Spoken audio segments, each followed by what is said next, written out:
I had started investing when I was 11. I just dithered away until when I was 7 and 8 and 9. So unfortunately, I didn't get started until I was 11. But I bought my first stock when I was 11, and then I experimented with a whole bunch of things, the timing of stocks and charting and doing all these crazy things. It was a lot of fun. Profitless, but a lot of fun. And I did that until I was 19. And I read all the books on investing in the public library and I ate it up. It was fascinating to me, but I had no framework. I was just searching for something. I was hoping that little things on a chart would tell me something about what a stock was going to do. It was kind of crazy, but everybody else was doing it, so I figured I'd do it too. Sometimes you'd turn the chart upside down, it still wouldn't help. Then in 1949, I read The Intelligent Investor by Ben Graham. I'd never heard of him up till then. And there are really only 2 chapters in that book that are the key to it. But they set my philosophical framework for investing in 3 ways. They're so basic and so simple, it's hard to understand how they could be that important, but the 10 Commandments are simple. The first is that a stock is part of a business. I mean, you can't think of a stock as something different. You value a business, and then you divide by the shares outstanding. But what you have to think about is what kind of a business are you getting into, what are its economic characteristics, who are its competitors, what's its management like, all of these things that relate to a business instead of a little ticker symbol. I used to know when I was 11 or 12 the ticker symbols of every company virtually on the New York Stock Exchange. I could mark the boards at Harris Upham, but I didn't know anything. I mean, I knew that X was U.S. Steel and T was AT&T and so on, but I didn't know anything. I didn't know what was behind them. So I had to start looking at these little symbols or these little names in the paper as businesses and decide, how do you value a business? What counts?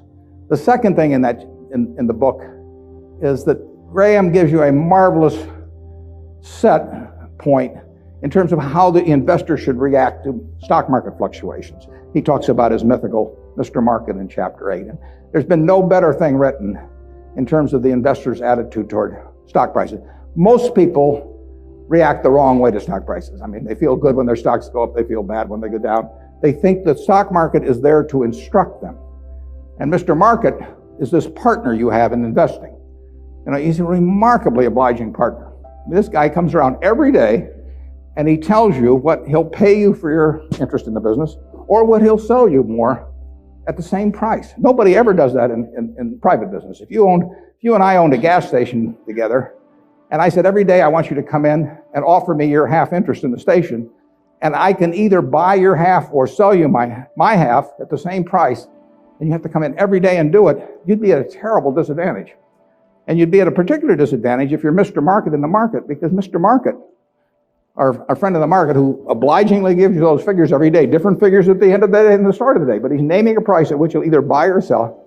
The beautiful thing about him is that this guy is an alcoholic manic depressive. I mean, he is as unsound as they come. He wanders around all day, and looks at the crazy things, and he's going to name all kinds of crazy prices.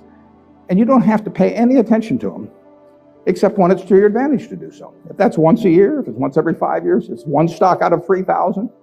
All you have to do is sit there. You have no moral responsibility to this jerk. He is naming these numbers. You didn't ask him to, but he's doing it. And all you have to do is pick the one time when he is particularly depressed or particularly manic or particularly drunk or whatever it may be. And the market will be all of those things. And you take advantage of it. And that's what's remarkable about stocks, if you think about it, is that if you look at the high and low on all of these American companies for the last year, you'll see case after case after case where the high is twice the low. Now that's for a sound American business, is running along, paying people, selling goods, and so on. If you go out and look at farmland 10 miles from here, there's no way in the world over a year that the farmland is going to range in value from X to 2X. It maybe go from X to 110% of X or vice versa. If you look at an apartment house near here and figures on essentially apartment houses like that over a year, it won't move 10% in a given year. But here are the finest of American businesses, and people just name these numbers that go all over the place. And you don't have to play, except when you want to.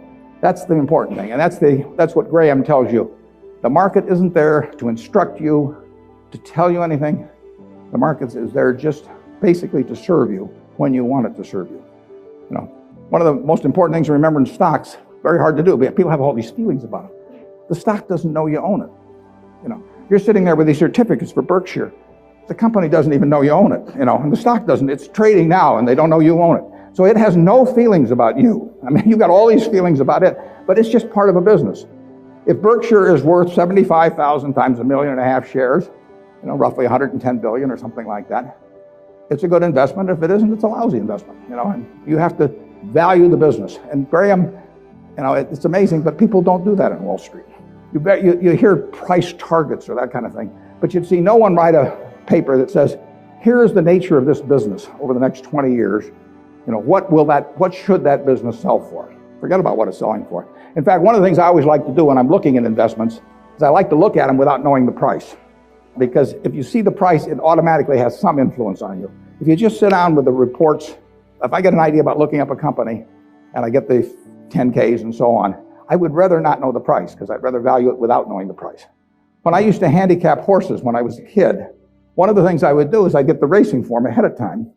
And if there were 9 horses in a race, we'll say, obviously the probabilities of each one winning the race had to add up to 100%. I mean, one horse was going to win the race absent a dead heat or all of them dropping dead on the backstretch. So if you went through the racing form and I would look at the 3rd race at Hialeah, I would try to figure out the percentage chance of each horse winning the race, and that had to add to 100%. Then I would compare those percentages to the odds. But first of all, I wouldn't look at the odds first. I would look at the past performance and all of that thing first. Stock market's the same way. Third thing in Graham's book is the margin of safety. If you come up to a bridge and it says capacity 10,000 pounds and you're driving a 9,800 pound truck, you drive down further and find another bridge. I mean, nobody knows exactly what that capacity is, and sign may have been put up 3 years ago. So you always leave a margin of safety. You don't try to cut things that close. You wait till something kind of shouts at you in the stock market. And with those 3 principles, you can build all kinds of structures on that. But that's the foundation. And if you've got that in mind, and that's in the Intelligent Investor, I've never found anything that remotely compares with it. All 3 of the ones you can't get rid of one leg of the 3-legged stool and still have a good investment philosophy. But I would say that the most important thing over a long period and working with big money is to understand the business.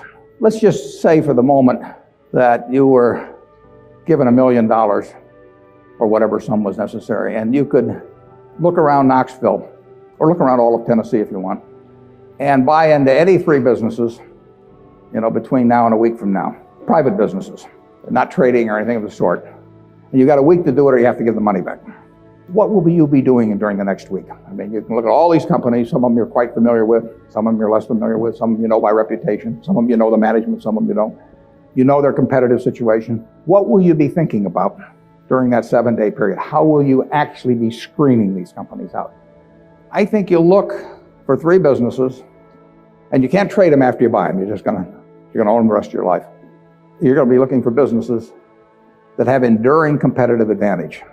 You don't want to buy a Burger King franchise just because nobody's come within 10 miles of it yet, because Wendy's and McDonald's and all of those will be there pretty soon. I mean, it isn't necessarily who's earning the most money now. You're going to look for something with enduring competitive advantage. Now that takes a business with some kind of a moat around it, because capitalism, by definition, is a system where every time somebody has an economic castle, somebody else is going to come after it. It's just the nature. If you open a restaurant and it's successful here in town, somebody's going to take your menu and probably take your chef, maybe cut your price, maybe offer a little more parking, maybe be a better okay, whatever. I mean, capitalism consists of going after the other guy's castle. If that's the case, you want a castle with a big moat around it. And there's a lot of ways you can have a moat around something. You could have it by patent protection. You could have it by location in certain areas. I mean, if you have something in people's mind, like Coca-Cola, 6 billion people in the world, practically all of them have something in their mind about Coca-Cola, largely favorable. They don't have anything in their mind about RC Cola. And if RC Cola spent $1 billion advertising, they wouldn't have anything in their mind about RC Cola. But they've got something in their mind about Coke, and generally it's favorable. That's why Coke wants to be where people are happy, because they want to be at the theater. They want to be at Disney World. They want to be at the World Series. They want always have you drinking that drink of Coca-Cola while at the same time experiencing happiness. And if they do that, they're going to sell a lot of Coca-Cola. And it won't make any difference if somebody is a half a cent less on some serving than Coke. So that's an enduring competitive advantage. And you want it run by honest and able people. You don't want to go in with a crook, and you don't want to go in with a dope. Now, the best businesses to buy are the ones where you could have a dope in there. I mean, Peter Lynch says, buy a business that's so good that an idiot can run it, because sooner or later one will. And there's some merit to that. In fact, I got a question the other day from a student group, and they said, what's going to happen to Berkshire when you go gaga? And I said, well, Berkshire's so good that I can go gaga. In fact, I may even be. Those are the kind of businesses to own. So you want a management that's able and honest, and then you want a price that's sensible. And that's what you'd look for. You'd go around Tennessee, got a week to do it, and you'd immediately screen out a whole bunch of things. You just know that they weren't a fertile area. That's an important thing to be able to do, to know, just get rid of all kinds of things. There was a great article in the New Yorker 30 years ago when Bobby Fischer was playing Spassky in a famous chess match which drew attention around the world. And they examined how the mind could, with billions and billions and billions of possibilities, how it could group things so as to immediately cast it down to where you had like 4 options. And of course, when the humans play something like deep thought, or whatever the latest version is of the computer on that computer is making maybe 700,000 or 1 million calculations a second. And the human mind is competing against that, but the computer is checking every possibility.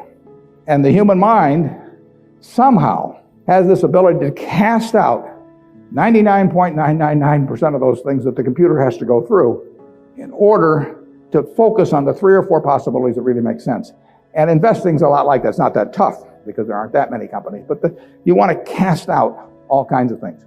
If somebody told me that my life depended on picking among the Dow Jones stocks a group of 10 that would be the best performers or outperform the index as a whole, I would spend my time thinking of the worst companies in there. I would cast out things, and then I would figure I left those behind, and that's an easier way to approach the problem, actually, than trying to pick the 10 best. If you were thinking about the state of Tennessee, there's a whole lot of things you wouldn't examine. You just figure they're too tough. You might decide, car dealerships were too tough. It's always going to be competitive. Who knows whether Ford or General Motors are going to be selling more cars 5 years from now, or whether there's going to be tariffs on foreign cars, or who knows.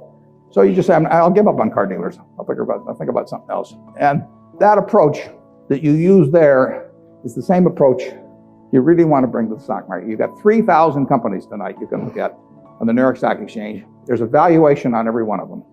It'll change tomorrow. You don't have to play. Once a year, if you have 5 good ideas in your lifetime, you get very rich. I tell students sometimes they'd be better off if they had a punch card when they got out of school with only 20 punches on it. Because then, instead of listening to somebody at a cocktail party and then going out the next morning and buying some shares, they'd really think about every punch. That's all the punches you get. 20 punches is plenty. You just have to make sure that you don't do any of them for frivolous reasons. We never want to buy anything small at Berkshire. It just doesn't make any difference. We want to think about things that can move the needle. And that gets tougher as the capital gets greater. But that's the way to focus on investments.